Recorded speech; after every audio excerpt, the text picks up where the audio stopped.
ॐ भूर्भुवः स्वः तत्सवितुर्वरेण्यं भर्गो देवस्य धीमहि धियो यो नः प्रचोदयात्। वेदवाणी में पुनः आप सभी का स्वागत है। सभी को सादर नमस्ते। आइए उपनिषद के विषय में जानते हैं। सर्वप्रथम इसका क्या अर्थ है।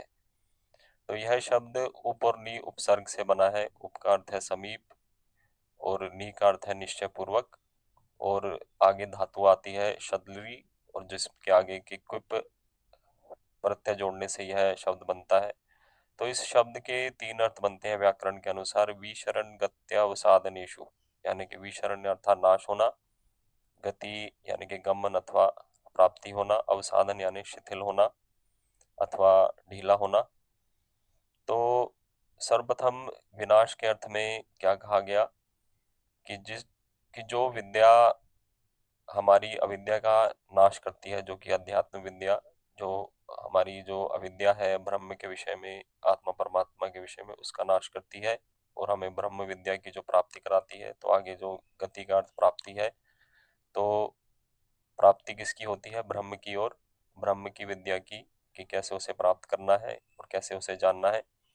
और आगे शिथिल अर्थ में अवसादन जो कहा गया कि यह किसको शिथिल करती है, कि जो हमारी अशांति है और जो दुख है संसार में नाना प्रकार के, कि जन्म और मृत्यु का जो चक्र चलता है, मृत्यु से जो दुख होता है, रोग आते हैं, जरा आती है, वृद्धावस्था इत्यादि जो नाना प्रकार के दुख है, उनको यह ब्रह्म विद्या जो है शिथिल करती है। तो ये जो सारी ब्रह्म विद्या है, जो कि वेदों से निकाली गई है ऋषियों ने, तो इन सब का वर्णन उपनिषद में है। तो यह उपनिषद ब्रह्म विद्या के ग्रंथ है, जिसको पराविद्या भी कहते हैं।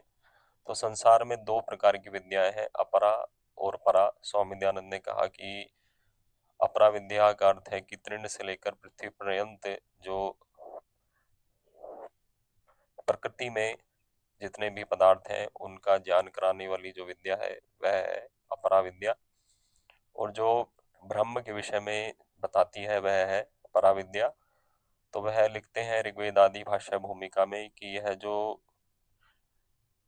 परा विद्या है, पारलौकिक विद्या है, ब्रह्म विद्या है, यह अपरा विद्या से, भौतिक विद्या से उत्तम है।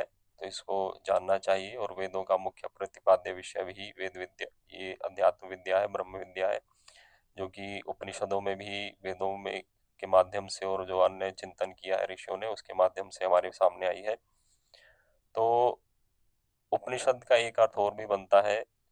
नी सद धातु जो होती है, यदि ये दोनों उपसर्ग जो नी लगाया गया और जो धातु है शब्द धातु, इसको हम लें तो इसका बैठना अर्थ भी बनता है। तो उप यानी समीप और बैठना यानी किन के समीप बैठना, यानी कि गुरुओं के समीप बैठकर जो शिष्य लोग अध्यात्म विद्या का ग्रहण करते थे प्राचीन काल में, तो उस विद्या के की जो प्राप्ति होती है उसको, उसका नाम दिया गया उपनिषद विद्या। वैसे यहाँ बैठना अर्थ बनता है समीप बैठकर जो सभाएं होती हैं, जैसे कि परिषद, संसद, परि यानी चारों ओर से जो बैठते हैं लोग, और संसद यानी एक होकर जो बैठकर चर्चा करते हैं। तो ये सारी जो सभाएं हैं, पहले ये उपनिषद के रूप में प्रचलित थी। बाद में जो विद्या वहाँ पर दी जाने लगी, जो ऋषियों ने, जो योग्य गुरु थे, योग्य जो शिष्य थे उनको जो विद्या दी, तो उसको भी उपनिषद कहा जाने लगा।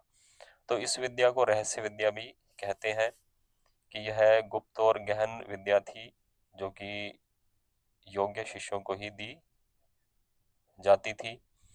और इसके अतिरिक्त यह गहन थी, कि गूढ़ थी, कि यह इतनी सरलता से समझ में आती नहीं थी, क्योंकि यह सांसारिक विद्या से ऊपर है।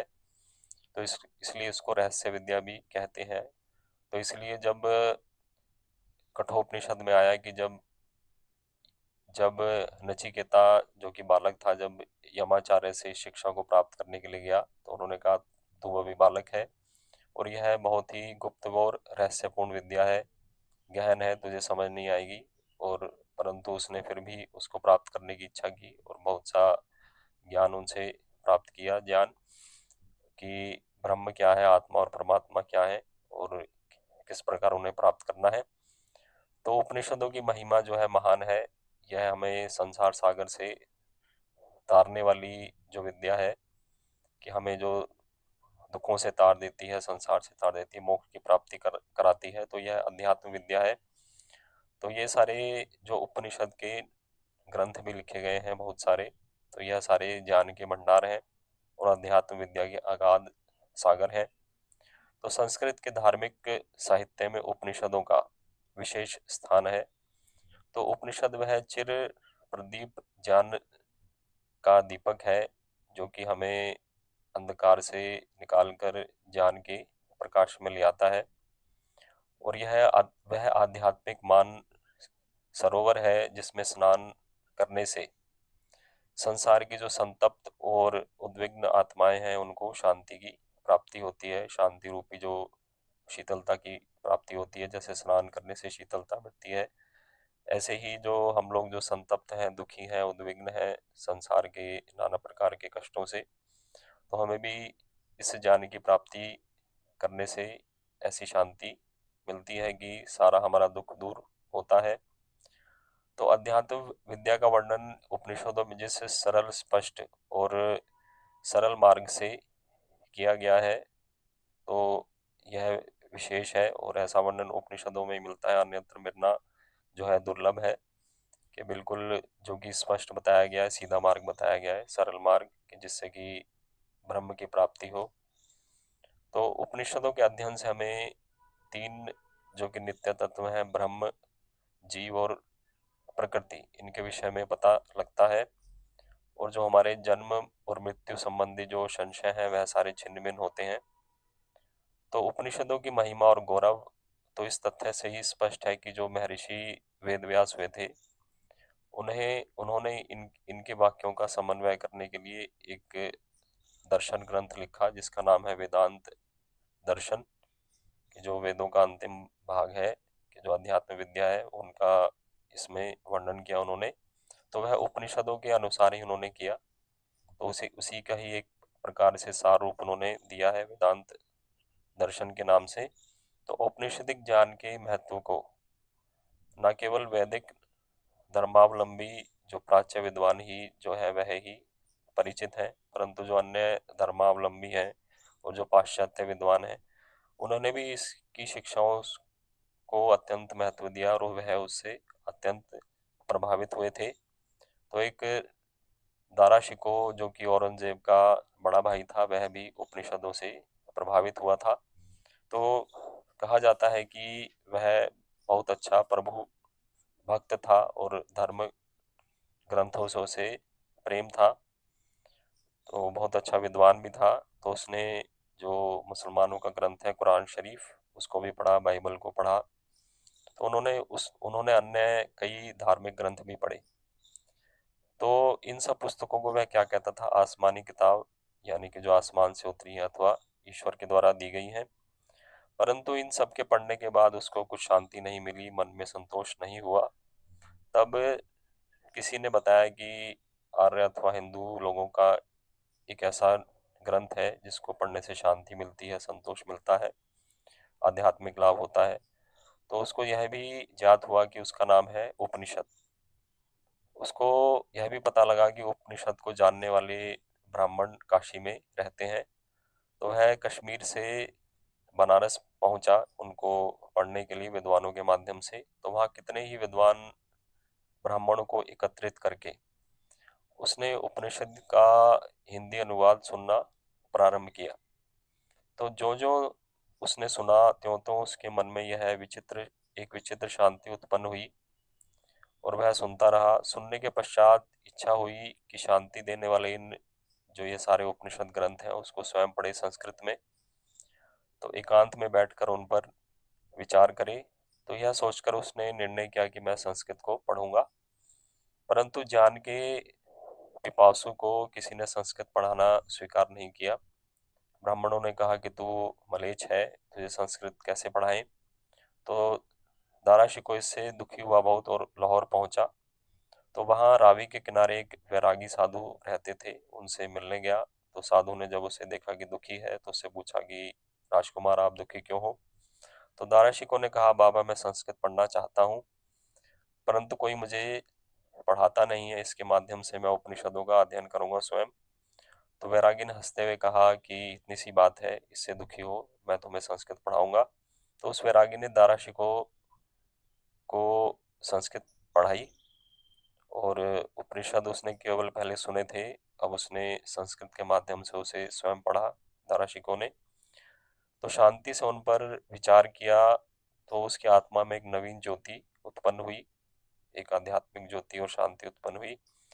तो उसने निर्णय किया कि जब इतने अच्छे ग्रंथ हैं, इसमें इतनी अच्छी विद्याएं हैं, तो इन सुंदर ग्रंथों का अनुवाद फारसी में होना चाहिए, जिससे दूसरे मुसलमान लोग भी इससे लाभ उठाएं। तो यह निश्चय करके उसने स्वयं ही उनका फारसी में अनुवाद करना प्रारंभ किया। तो सन 1657 से लेके 1674 तक उसने 17 वर्षों तक वह अनुवाद करता रहा। तो उसने 52 उपनिषदों का अनुवाद किया। उसका नाम दिया सर्रे अकबरी, अर्थात महारहस्य। तो अपने इस महान ग्रंथ की भूमिका में उसने लिखा कि मैंने अध्यात्म विद्या के बहुत से ग्रंथ पढ़े हैं। परमात्मा की खोज की प्यास जो अथाह सागर की भांति है, पल पल मेरी जो है बढ़ती ही गई। बड़ी बड़ी सूक्ष्म समस्या और प्रश्न हृदय में उत्पन्न होते थे, जिनका समाधान ईश्वरीय ज्ञान के अतिरिक्त नहीं हो सकता था, कि यह ईश्वरीय ज्ञान से ही मुझे उससे शांति मिलेगी और वह ज्ञान प्राप्त होगा। तो मैंने कुरान, तौरत, अंजील, जबूर और कई अन्य ग्रंथों को पढ़ा, परंतु इसमें इनमें जो है ईश्वर का वर्णन केवल संकेत में उसको मिला। तो मन की प्यास उसकी बुझी नहीं, कि मेरी बुझी नहीं, वह ऐसा लिखता है। तब हिंदुओं की ईश्वरीय पुस्तकों का पता लगा, मुझे ब्रह्म ज्ञान की धुन लगी हुई थी। मैंने निश्चय किया कि उपनिषदों का जो ब्रह्म ज्ञान का भंडार है, उसको फारसी में अनुवाद करूं। तो हजरत नबी की एक आयत इन्हीं प्राचीन और छुपी हुई पुस्तकों के संबंध में है। तो उपनिषदों का अध्ययन आत्मा में शाश्वत शांति और आनंद को उत्पन्न करता है, ऐसा उसने लिखा। तो औरंगजेब की एक बेटी थी जमुन निसा। तो जब उसने देखा कि चाचा के चेहरे पर एक नई मस्ती और प्रसन्नता है, तो उसने एक दिन बोला, अब्बा, यह आपके भीतर जो मस्ती और शांति आ गई है, यह किसके कारण से है? तो दाराशिकों ने कहा कि उपनिषदों के अध्ययन के कारण से है। तो जमुन निसा ने पूछा, उपनिषद क्या है? तो दार्शिकों ने उसको बताया और उसकी अध्यात्म विद्या की शिक्षा उसको दी। प्रत्येक उपनिषदों में जो शिक्षा है उसको उसके सामने रखा। तो जमुन निसा कई दिन तक अपने विद्वान चाचा से इस अमृत भरे ज्ञान को प्राप्त करती रही, और तब उस पर ऐसा रंग चढ़ा कि संसार की वास्तविकता उसके सामने प्रकट हो गई। तो कहा जाता है कि उस समय औरंगजेब तो था, बहुत बड़ा राजा था, उस समय सम्राट था वह दिल्ली का। तो दूर दूर से लोग उसके लिए भेंट लेके आते थे। तो एक चीनी व्यापारी अपने देश से आया, तो चीन का बना हुआ एक शीशा भी ले आया और उसने औरंगजेब को भेंट किया। तो बादशाह ने शीशे को महल में भेज दिया कि जो उसकी बेटी है जमुन निसा, तो उसको इसकी आवश्यकता होगी तो वह उसको रख लेगी। तो उसने उसको रख लिया। तो एक दिन शरद ऋतु में वह छत पर धूप में बैठी थी और केशों को सुखा रही थी, तो उसे शीशे की याद आई। तो वह अपनी दासी से बोली, जाओ वह शीशा ले आओ जो कि चीन से आया था उपहार के स्वरूप में। तो दासी अंदर गई और शीशा ले उठाया उसने। तो जब उसने शीशा उठाया तो सोचा कि पहले मैं ही इसमें अपना चेहरा देख लूं कि मैं कैसी दिखाई देती हूँ, परंतु अचानक से उसके हाथ से वह शीशा फिसल गया और नीचे गिर के टूट गया। तो वह बहुत ही सहम गई, भयभीत हो गई कि अब मेरी शामत आ गई है और मुझे दंड मिलेगा। तो उसके पैरों तले से भूमि खिसक गई, मुखमंडल पीला हो गया, हृदय धक धक करने लगा भय के मारे। तो वह सहमी हुई वहीं पर कुछ देर खड़ी रही। तो जमुन्नेसा ने जब देखा कि बहुत देर हो गई है, तो उसने पुकार के दासी को कहा कि तुझे शीशा लाने को कहा था, परंतु तू आई नहीं है। तो दासी जो है डरी हुई और सहमी हुई उसके पास आई। तो वह कांपती वाणी में बोली, अज कजा आई नाए चीनी शिकस्त, अर्थात मेरी शामत आ गई है राजकुमारी, मेरे खोटे कर्म से वह शीशा तो चीन से आया था जो टूट गया है। वह दंड की प्रतीक्षा में थी, परंतु उसे क्या पता था कि जमुन्निसा पर उपनिषदों का रंग चढ़ गया है। जमुन्निसा मुस्कुराकर बोली, और वह उसने जो कहा कि अज कजा आई नाए चीनी शिकस्त, खूब शुद्ध सामाने खुद बीनी शिकस्त, कि अच्छा हुआ जो था विलासिता का सामान जो है टूट गया है, कि मैं प्रतिदिन देखती थी तो मुझे अभिमान होता था अपने ऊपर भी और शीशे के ऊपर भी। तो अब जब उसमें जो है देखूंगी नहीं तो अभिमान भी नहीं होगा, क्योंकि उसे पता लग गया था उपनिषदों को पढ़ने के कारण कि ये सब अनित्य वस्तुएं हैं, ये तो टूटती और बनती रहती हैं, परंतु जो नित्य है परमात्मा है वह ही प्राप्त करने योग्य है। तो उसे कुछ भी दुख नहीं हुआ, कुछ भी शोक नहीं हुआ। तो यह था उपनिषदों को पढ़ने का प्रभाव, कि सांसारिक जो विलासिता है उसके प्रति उसकी आसक्ति रही नहीं थी। तो हम देखते हैं कि दारा शिकोह ने उपनिषदों पर लट्टू होकर जो संस्कृत का उसने अध्ययन किया, इतना उसे महत्वपूर्ण लगा इनका ज्ञान, और उसका फारसी में भी अनुवाद किया। तो उपनिषदों के तत्व ज्ञान के संबंध में उसका एक और वाक्य पता लगता है। उसने कहा कि यह पुस्तक व ज्ञान अनादि है, और इसमें किसी प्रकार का संदेह नहीं कि समस्त ईश्वरीय पुस्तकों व ज्ञान में यह प्राचीनतम है। यह परम सत्य का स्रोत और ब्रह्म ज्ञान का समुद्र है।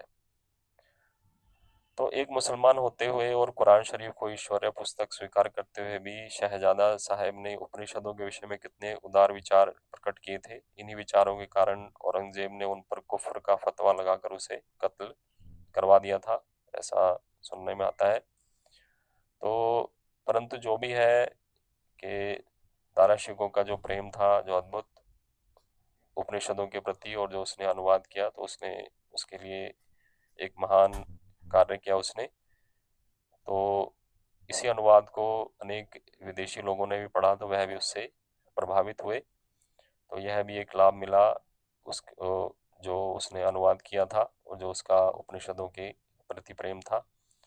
तो कहने का भाव यही है कि हम सब लोग भी उपनिषदों को पढ़ें और उसकी उसमें जो अध्यात्म विद्या उसको प्राप्त करें, कि जैसे कि दूसरे लोगों ने भी उससे लाभ उठाया।